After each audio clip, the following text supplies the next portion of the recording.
বুধবার আরামবাগে যথাযথ মর্যাদার সাথে বিশ্বকবি রবীন্দ্রনাথ ঠাকুরের প্রয়াণ দিবস পালিত হলো। এটি আরামবাগের নাগরিক মঞ্চ ও পঞ্চায়েত সমিতির পক্ষ থেকে পালন করা হয়। এদিন রবীন্দ্র ভবনে আরামবাগের বিশিষ্ট গুণীজন থেকে শুরু করে সাংসদ ও জনপ্রতিনিধিরা উপস্থিত ছিলেন।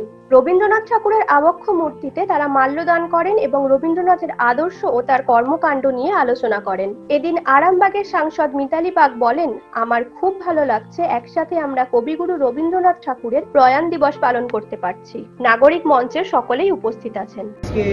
রবীন্দ্র ভবন উপস্থিত হয়েছি, আমাদের মধ্যে আছে, আমার খুব ভালো লাগছে। একেবারে আমার কীর্তিতুল্য মানুষ যারা আছেন, যে নাগরিক মঞ্চ আরামবাগ, মানে তাদেরকে সাথে নিয়ে মাল্যদান করাটা, এটা একটা বিরাট বড় একটা পাওয়া। কবিগুরু রবীন্দ্রনাথ ঠাকুরের মতো একজন মানুষের গলায় মাল্যদান করতে পেরে এবং তাদেরকে সাথে নিয়ে একসাথে আমরা কাজটা করতে পেরে আমার খুব ভালো লাগছে।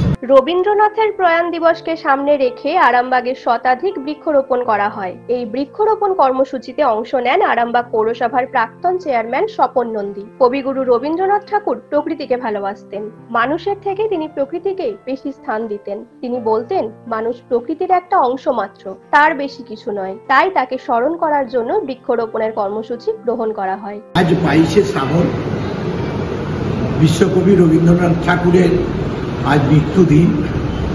প্রতি বছরের নয়, আমাদের যে আরামবাগ রবীন্দ্র ভবন আছে, সেখানে তার মূর্তি যে আছে, সেখানে আমরা সকলে মিলে মাল্যদান করি। নাগরিক মঞ্চ, আমাদের সবুজায়ন আছে মনোজিৎ মুখার্জির পক্ষ থেকে, বা আরামবাগে পৌরসভা বা বিশিষ্ট নাগরিকরা সহ আমরা আজকে রবীন্দ্রনাথকে স্মরণ করলাম, রবীন্দ্রনাথকে মনন করলাম, যে সেই বিখ্যাত দিন আজকে আরামবাগবাসী আমরা সকলে মিলে রবীন্দ্রনাথকেই স্মরণ করব।